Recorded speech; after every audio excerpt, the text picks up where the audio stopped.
yang sekarang sedang disurvei oleh Kementerian Pekerjaan Umum bisa jadi akan bertambah dari yang 53 titik itu.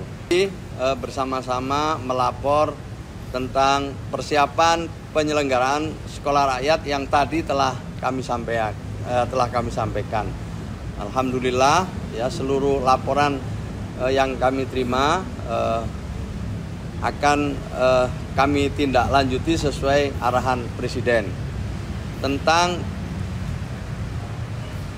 penyelenggaraan sekolah rakyat tahun ini. Presiden memberikan arahan kepada kami untuk memastikan 53 titik itu bisa diselenggarakan dengan perencanaan yang matang, perencanaannya baik, sehingga nanti benar-benar bisa menjadi satu penyelenggaraan yang baik, mulai dari perencanaan, pelaksanaan, dan nanti pada akhirnya sampai ada kelulusan dari siswa-siswa yang ada.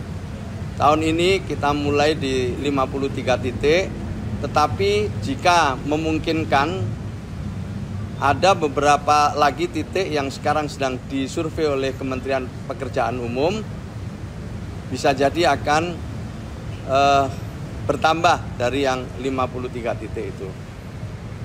Berikutnya Dikdasmen, ini ada Prof. Mukti nanti akan menyampaikan tentang kurikulum, tentang rekrutmen guru, dan menyangkut data-data nanti akan disampaikan oleh Kepala BPS.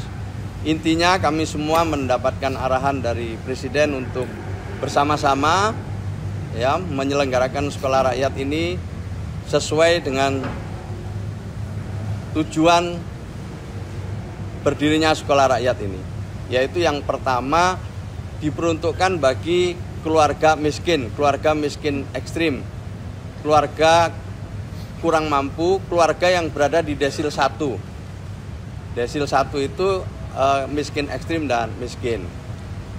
Presiden berharap agar kita semua melakukan rekrutmen siswa ini dengan sungguh-sungguh, jauh dari penyimpangan ya. Artinya menerima siswa yang tidak semestinya, itu harus benar-benar dihindari.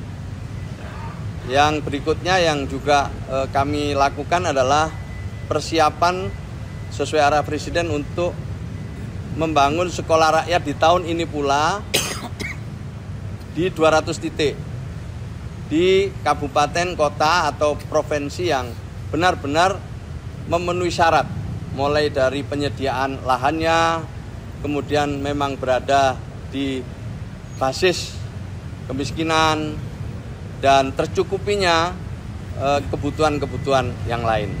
Saya kira itu pengantar saya. Selebihnya mungkin Prof. Mukti dulu, baru terakhir Kepala BPS. Monggo Prof. Ya, untuk kurikulum rekrutmen guru silakan.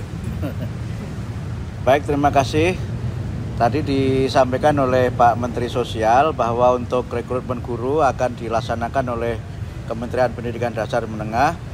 Rekrutmennya untuk 3, yang pertama untuk guru, yang kedua kepala sekolah, yang ketiga untuk tenaga kependidikan.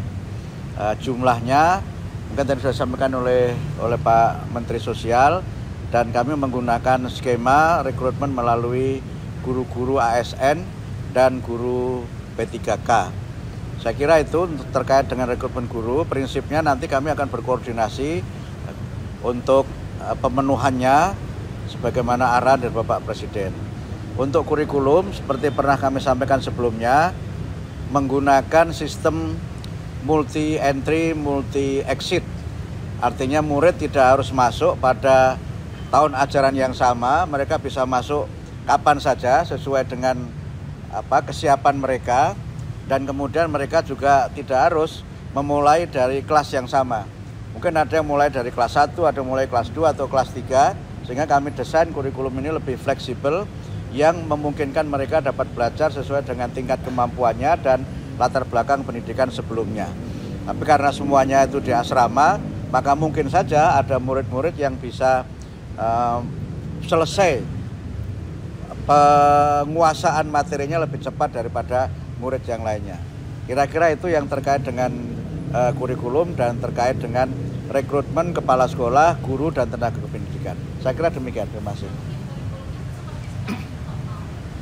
Kurikulumnya seperti sekolah formal, hanya saja mereka tidak harus masuk bersama. Jadi capaian pembelajarannya kan ada.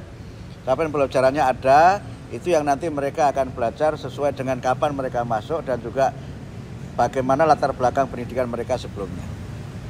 Itu ya, kasih. Baik, rekan-rekan media yang saya hormati, pertama saya ingin menyampaikan bahwa program Sekolah Rakyat ini adalah upaya kolaboratif multi kementerian dan tentunya ini suatu kolaborasi yang sangat baik, dan peran BPS dalam program Sekolah Rakyat ini adalah tentunya menyediakan data-data yang dibutuhkan terutama oleh Kementerian Sosial, dan sumber data yang kami gunakan adalah tentunya Susenas dan DTSN. Ini adalah contoh bagaimana salah satu program yang betul-betul evidence-based policy, dan tadi sudah disampaikan oleh Pak Mensos bahwa dari DTSN ini bisa kita petakan dan juga dari Susenas serta data-data BPS lainnya bahwa lokasi 53 sekolah rakyat itu kami sudah melihat berada di wilayah-wilayah di wilayah-wilayah kantong kemiskinan, dan juga kami petakan dengan daerah-daerah mana yang memang banyak usia sekolah tetapi dia tidak bersekolah. Nah, ini sudah kami lihat bahwa di 53 sekolah rakyat yang sudah diusulkan oleh Bapak Mensos itu memang sebagian besar berada di wilayah yang selain kantong kemiskinan tetapi juga memang terdapat jumlah penduduk dengan usia sekolah tetapi masih ada banyak yang tidak bersekolah. Sehingga dengan demikian nanti sekolah rakyat ini bisa kemudian memberikan kesempatan kepada penduduk usia sekolah yang tidak bersekolah untuk mendapatkan akses untuk ke sekolah. Yang berikutnya, rekan-rekan media, saya juga ingin menyampaikan informasi mengenai garis kemiskinan yang baru saja dirilis oleh Bank Dunia.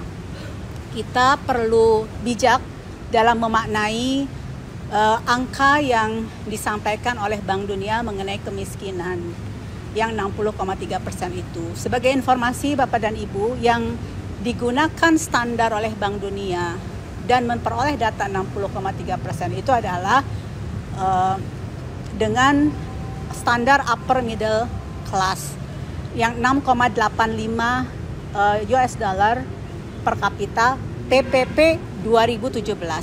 Artinya kita tidak bisa langsung mengkonversi dengan nilai tukar saat ini karena itu adalah nilai tukar PPP dengan base year 2017, makanya angka konversinya akan berbeda. Kedua, Bank Dunia sendiri juga menyampaikan bahwa global poverty line yang ditetapkan oleh Bank Dunia itu tidak sekonyong-konyong langsung harus diterapkan oleh masing-masing negara.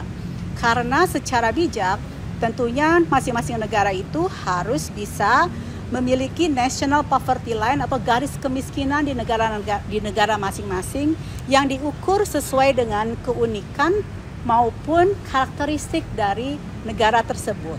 Sehingga dengan demikian apabila Bapak Ibu perhatikan lebih detail, selain poverty line ataupun garis kemiskinan standar Bank Dunia, itu banyak negara yang memiliki garis kemiskinan di masing-masing wilayahnya yang dihitung sendiri berdasarkan keunikan dan standar hidupnya.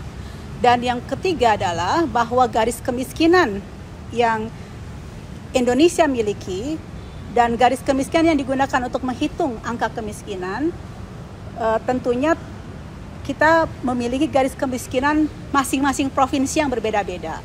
Sehingga waktu kita menghitung angka kemiskinan, basisnya bukan national poverty line, tetapi angka kemiskinan di masing-masing provinsi yang kemudian kita agregasikan menjadi angka nasional. Dengan demikian kita bisa menunjukkan bahwa standar hidup di provinsi DKI tidak akan sama dengan standar hidup di provinsi misalnya Papua Selatan. Dan provinsi DKI maupun provinsi Papua Selatan memiliki garis kemiskinan yang berbeda-beda. Dengan demikian, mari kita lebih bijak untuk memaknai dan memahami angka kemiskinan yang dikeluarkan oleh Bank Dunia, karena itu bukanlah suatu keharusan kita menerapkan, tetapi memang itu hanya sebagai referensi saja.